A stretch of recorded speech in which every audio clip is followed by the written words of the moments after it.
Have you ever done everything that they told you would make you feel better? You've lit candles, you've drawn the bubble bath, you've bought skincare routine, and you still somehow feel empty on the inside? You feel resentful or maybe even exhausted? What if I told you that that's not self-care? That's avoidance, and that's kind of dressed up a little bit as a luxury.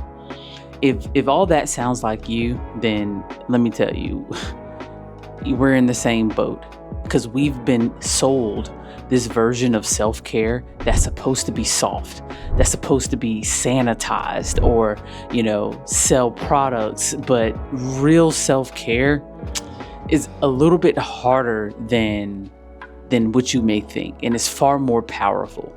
Everywhere you look, self-care has become aesthetic. Fluffy white robes, wine nights, face masks. And again, while none of those are bad, so please don't think that that's what I'm saying, they've hijacked the meaning of true self-care. What was once a radical act of preservation has now become a Pinterest board. Women are told that burnout is a you problem and it's solvable by pampering yourself. And the real issues are overcommitment, lack of boundaries, and emotional labor that gets ignored over time.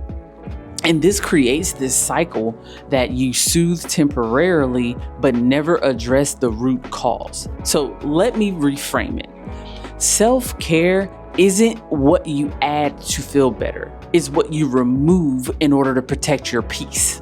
Real self-care is uncomfortable because it asks you to prioritize yourself in a world that rewards self-abandonment. Here's what self-care actually looks like. Saying no without guilt, leaving situations that drain you, even if they're nice and they're, expected. Sometimes you just have to leave situations. Unlearning people pleasing. And that's hard for people to do. A person that's a people pleaser always wants other people to be happy, but they forget about themselves. Going to therapy instead of going silent. And that's another big one. And I see a lot of people choosing therapy and doing that, which is great because, otherwise that silence can, kill you internally. And letting go of identities built on survival and approval. And that's another hard one that people struggle with, because real self-care is not always soft. Sometimes it's rage, sometimes it's grief, sometimes it's sitting with a truth you've been avoiding for years. Like, I used to think that I was really good at self-care.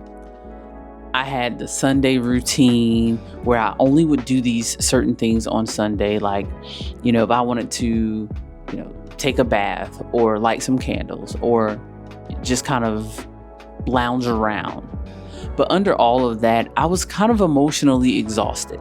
I was constantly available for anyone except for myself, even on my Sundays. And it hit me pretty hard because I felt like I went through weeks without doing anything for myself. And I just wanted to avoid disappointing people. So I overcommitted on a lot of things. And I said that I could do a lot of things, knowing very well that I did not want to do them. And then I realized that no amount of eucalyptic oil or making my bathroom look like, this luxury spa was going to fix my lack of boundaries that I continued to break. Like, I did not hold up on my boundaries.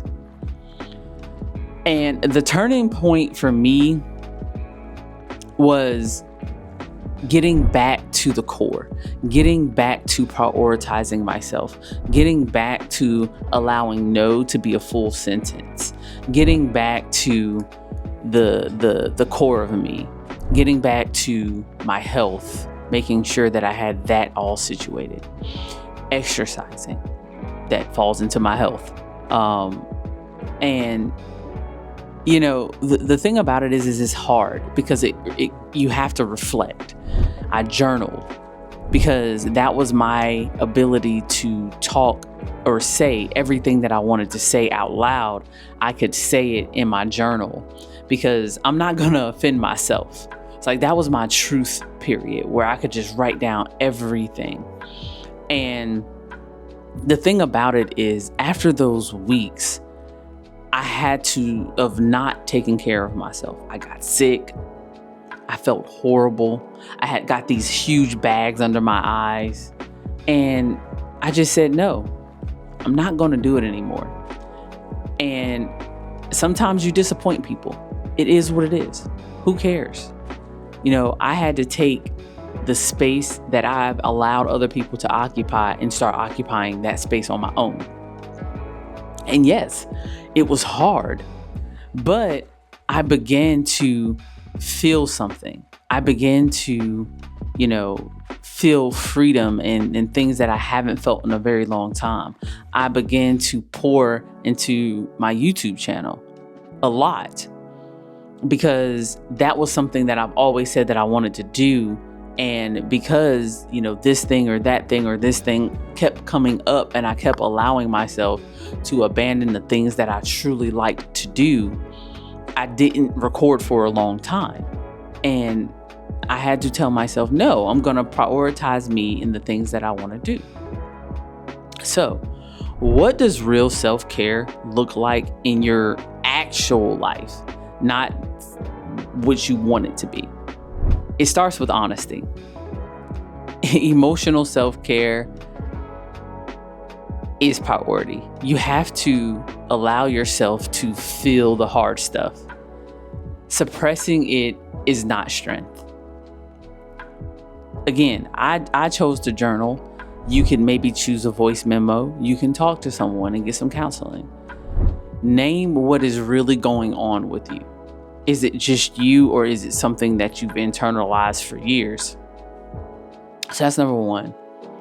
Emotional self-care, first and foremost. Number two is mental self-care. Question your thoughts. Are you being driven by guilt or by truth? And that's a hard thing to determine. Because, you have to protect your energy from overthinking, from doom scrolling, and from comparison loops. Often I've heard this saying, don't compare where you can't compete. And that's so true in any aspect of life. There's always going to be somebody better. There's always going to be somebody bigger, somebody stronger, somebody that has more money. But they're not you. You're one of you. And so you have to stop all of the overthinking and just be comfortable with where you are right now and look to the future to become a little bit better. Number three, boundary self-care. I will stand 10 toes down on this.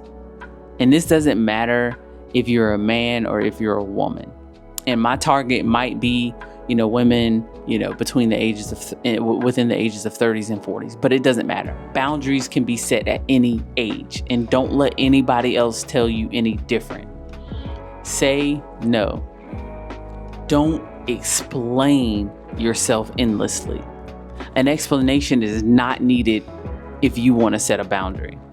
Reclaim your calendar. Reclaim your rest. Reclaim your space. And it's hard because people are going to press up against that wall. They are going to do it. They're going to test you, but it is okay. And you have to be okay with that. You have to be okay with disappointing people, because when you set a boundary, you will disappoint people, but it's okay. The fourth thing is identity self-care. Reconnect with who you are outside of what you do for others. And that's tough because we sometimes think, I know I did. I've thought in the past that who I was what everybody else's perception was, but their perception of me was what I could do for them and not who I truly was. So you have to reconnect with that person on the inside so that, you can learn to love that person on the inside. And stop trying to earn rest or earn love. You are allowed to just be. You're allowed to just be. And let me know in the comments if you've ever had to do any of these things. Like you've had to kind of hit that reset button like you do on your cell phone. Let me know in the comments what you did and how that worked for you. Because real self-care is rooted in self-respect. And self-respect changes everything. It doesn't matter who you are. Self-respect will change everything. And here's what I want you to ask yourself. Where have I been mistaken comfort for care? Let me know in the comments. And what am I doing to soothe instead of protect? Let me know what your answers to that question is. You don't need more candles. You don't need more courage, because I know that you already have it in you. Because if I had it in me to do all 4 of those things, and I'm not going to tell you something that I haven't done myself. I know that you have it in you. And I know that you can give yourself the self-care that you need. Let me know in the comments what's one act of real self-care that you're ready to commit to today or this week. Not a product, a boundary, a truth, or a moment of radical honesty that you have with yourself. Let me know in the comments, because self-care is not about indulgence. It's about maintenance. And it's not always going to be beautiful, but I can guarantee you this, that it's always going to be worth it. And the more that you honor your own needs, the more powerful you will become. If this resonated with you, share this with anyone that you feel like needs to hear this. Hit that like button, subscribe to the channel, and YouTube's gonna recommend a video right here. So I recommend you checking it out, because we're on this journey. We're on this emotional growth, and we're on this reclaiming your life journey. So I'll see you in the next video. I appreciate each and every last one of you. My name is Naisha Nicole. Peace.